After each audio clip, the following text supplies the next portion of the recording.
So I'm trying to keep my job secure, and I don't want to piss off my higher managers, because at the end of the day, if I lose my job, then who's going to look after my family? This is not Scandinavia, this is not North America, this is not Gold Coast in Australia. We are people who are a young nation, just 70 years of independence, and a huge part of our society still is struggling for food.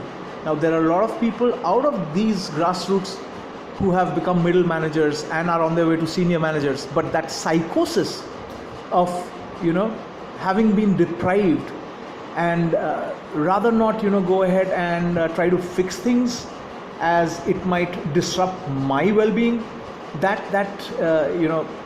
gets a huge leeway, and life moves on the same way. In fact, at my level, among subordinates, I'll give you an example. Okay, I was on a call, and I was doing my thing. I was trying to, my intention was always to help the customer.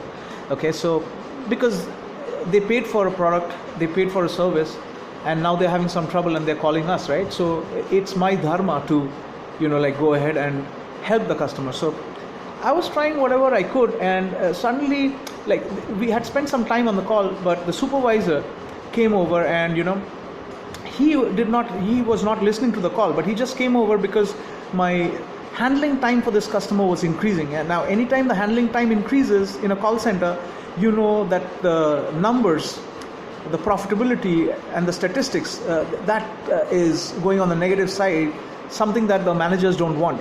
So my supervisor came and said, did you do this? And I said, yes, I did this. And I was I got a bit pissed off, because the customer was there on the line, and I generally, when I'm speaking with customers, I don't like to speak to managers or supervisors.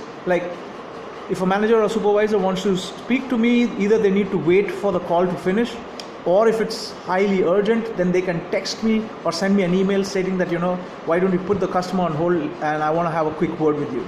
So that's where I'm coming from. Anyways, when I told the supervisor that I've done it, somehow he did not believe that I did it, because his thought was that if the agent does it, then it's going to solve the problem and the customer can leave. All right, so he said, no, you got to do it right now. You got to do this, you perform these steps right now.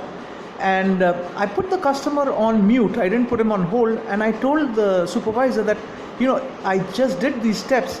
And if I again start performing the same steps, and the customer asks me as to why are we doing the same thing again, how would you like me to reply? What should I reply?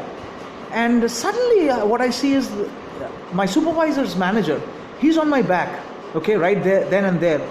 And the customer is on mute. So he says okay, do you know that you're not supposed to put customers on mute and you're supposed to put them on hold? So that's your first mistake.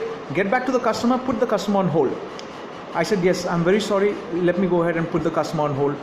So I put the customer on hold. I came back. Now my manager says, so who do you think you are?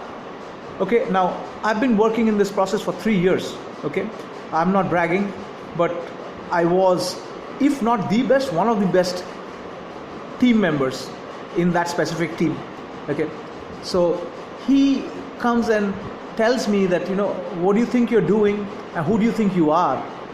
When a supervisor asks you to do something, you just do that. You don't question. So I just wanted to tell him that, I actually performed the steps, and supervisor wanted me to perform them again. Before I could finish that, he said, you just shut up. Okay, if you want to work here, you work our way, or you don't work at all.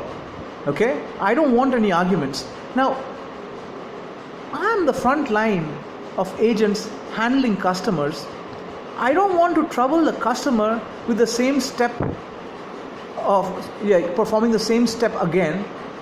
But my manager and my supervisors have such inflated egos that they'd rather, hold me down, push me down, and feel good about their ability to dominate me, than actually look at it from the customer's perspective.